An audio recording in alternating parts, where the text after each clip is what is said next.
Welcome to this edition of Fridays at 5.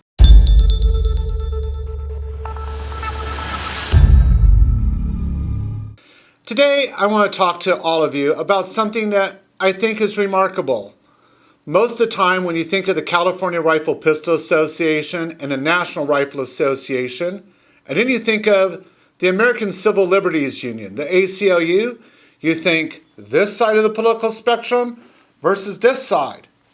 But what if I was to tell you that the ACLU agrees with the CRPA and the NRA about how heinous a bill is being presented in our own state legislature? Would you be shocked? Well, to be frank, we were.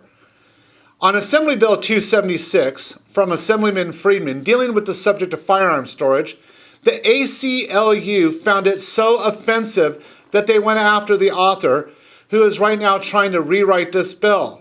But let me tell you how, at face value, a bill like Assembly Bill 276 can seem fairly innocuous to the public at large, when in fact it's fairly sinister.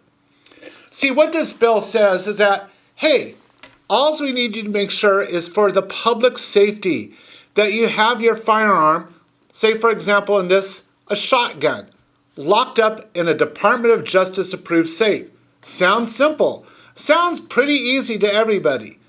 But if you don't have it locked up in that safe, you're going to go on the prohibited persons list. That's right, the very same list that someone's done aggravated assault with a deadly weapon is on. The list that says you can't even look at a firearm for the next 10 years. You can't own a firearm. You can't purchase a firearm. You can't do anything with a firearm for a safe violation. Well, you may look at me and say, well, Rick, how hard could that be? Like, you use your firearm, and when you're done, you put it in the safe, you lock it up. Well, that would be a simplistic look at it. But let's look at just 4 different examples of how an innocent, law-abiding person using a shotgun under perfectly normative circumstances could find themselves in violation of this law as it is written.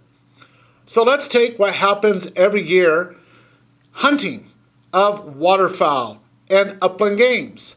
Now, for firearm safety, we teach you have pulled up your shotgun, fired that shot, and now your dog or yourself goes to pick up that which you have taken lawfully in the field. Well, many times you lay your shotgun down, safe, no round in the chamber, to make sure that you're helping your dog get back up in the boat, back in the blind, to pick up, the duck or the pheasant or the quail. But technically, that shotgun is not in your hands at that time. Now say a law enforcement officer witnesses that. Ding, ding, ding. Assembly Bill 276, as a written law, would kick into effect. You just went to the prohibited persons list. Or, hey, what if you're at the range? You've done your trap and skeet shooting, you step back, you put the shotgun in a normal rack that's on every shotgun range, and you go to look at resetting the clays or to talk with your coach. Is that shotgun at that point in your hands? Nope. Is it left unattended in a rack? Yes. Not in a safe? Yep. Ding, ding, ding. Back to the prohibited persons list. So think of our Olympic shooters and our other competitive shooters up and down the state. Is Assemblyman Friedman really saying, hey, you need to have a portable DOJ-approved safe that you bring and now as part of your routine every time back and forth to your vehicle in the parking lot? Hopefully not. But then there's 2 other more pertinent examples. Let's say you're a ranch owner and you're out in the middle of the sticks in California, and believe it or not, to those brethren inside the city, there are places in this state where ranch owners are literally miles away from law enforcement and their town. They're literally out there. And they have things like predators that come after their goats, their dogs, their cattle, etc. And so they have a shotgun by the front door for when such things happen. But technically, that shotgun's not a DOJ-approved safe. And now law enforcement arrives for, say, something totally unrelated, like a medical call. But they see the shotgun by the door. That person gets that same too unfamiliar ding, ding, ding, and is now on the prohibited persons list. The other one that's closer to my neck of the woods at times is, say you're out hunting and you come along somebody on a trail, because this has happened to me twice in my lifetime, and that person is injured.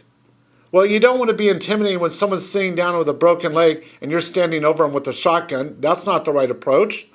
So you take your unloaded firearm, you put it on the side of the trail next to you, but it's physically not in your possession, as you're rendering aid as a good Samaritan.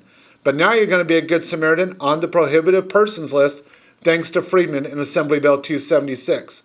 These are just 4 examples that you should be using and should be well equipped with when talking to people of why to resist heinous legislation like this. And you can throw in, the American Civil Liberties Union even agrees. Who thought that would ever happen? And now, we go to Heather on a lighter topic, as she's at United Defense Tactical in Costa Mesa. Heather?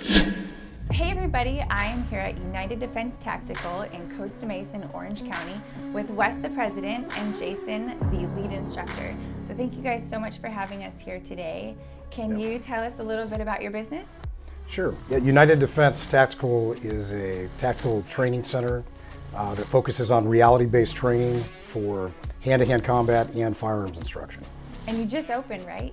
Yeah, we just opened this facility in Costa Mesa in January this year. And then you also have an outdoor range in Piru. Yeah, so we have a 1,500-acre range up in Valencia, in the Piru area. We have all kinds of different training options there. We do run everything from fundamentals, fundamental handgun, to helicopter aerial target interdiction courses. Awesome. So Jason, who would you say is your clientele? Would you say it's more just ordinary civilians coming in for training, or do you have a lot of people applying for sheriff and police departments and they want a little bit more training for that? We'll say a complete mixture. We have the lowest level person who just wants basic home defense training, to law enforcement, to military, to special forces. Can you tell us a little about the simulator you have? Yeah, so we have a state-of-the-art indoor shooting simulator. It's completely like live fire, ranged without the expense of the ammo, infrared technology. We can do an indoor range, outdoor range. I have up to 12 shooters at a time, on the system, as well as over 1,000 force-on-force scenarios.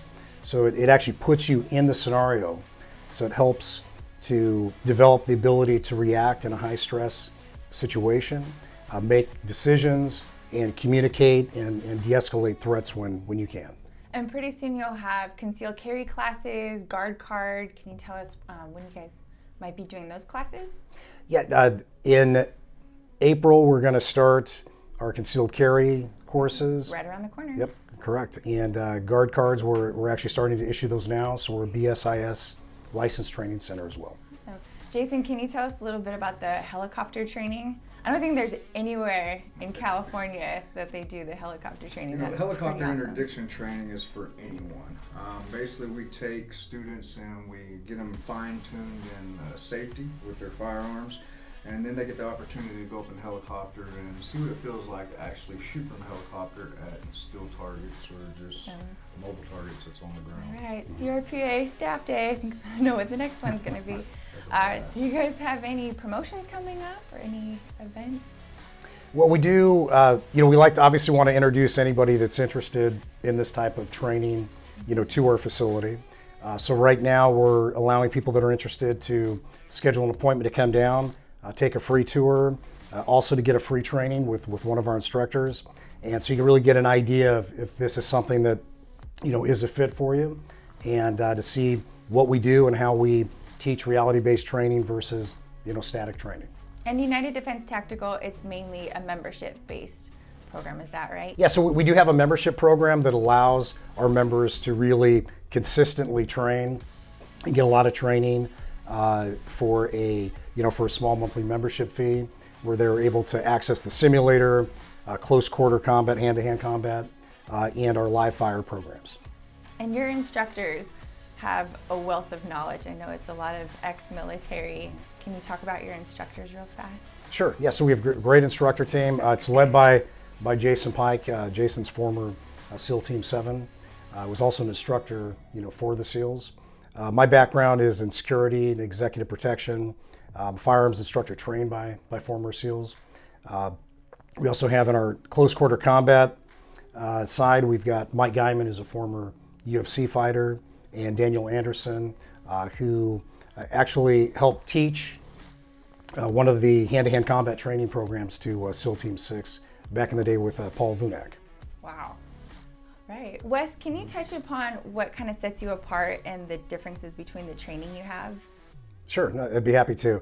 So the training, and this kind of started about 15 years ago, is that I really saw that there was a need for reality-based training.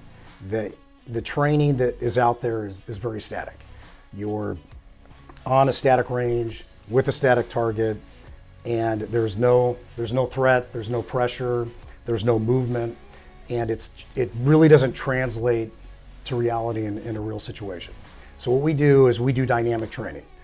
We start with fundamentals, and safety is obviously the most paramount thing, but we get our students to a place where they're able to start moving and thinking and being dynamic shooters, and we put them under high pressure situations, so it helps develop that skill set, so that if they're in a real life situation, they've got the training that matches that as closely as possible. You're saying the muscle memory is really important for that, right? Correct, yes. It's not only the consistent training, because if you train one time at a course, 6 months later, you may remember 10 or 20% of the material, and you don't have those skill sets in your muscle memory. So the consistent training is important, but also, you can't do something you haven't trained to do. Mm-hmm. So you can't expect to put somebody in a real situation, whether it's civilian, law enforcement, security, without having been in those kind of situations as close as possible. And that's the kind of training that we do here.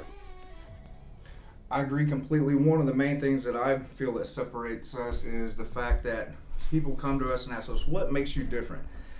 And without ego and pride, we just simply say, look at our videos. Unless you see Wes and I or one of our instructors on the videos giving some type of training tip, it's 100% our students.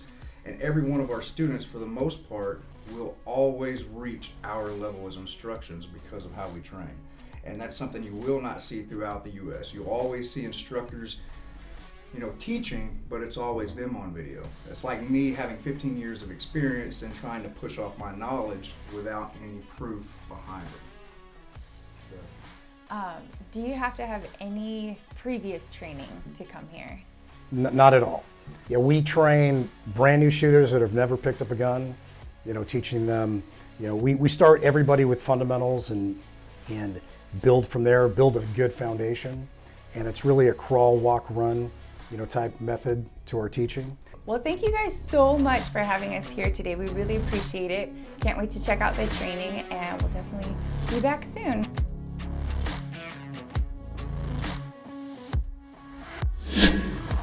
Heather, thank you. And thank you, United Defense Tactical in Costa Mesa, for being a business affiliate of the California Rifle Pistol Association. As always, for more details, hit the links below on social media and follow us on Facebook, Twitter, Instagram, and YouTube. And remember, as always, be safe, shoot straight, and fight back for your rights.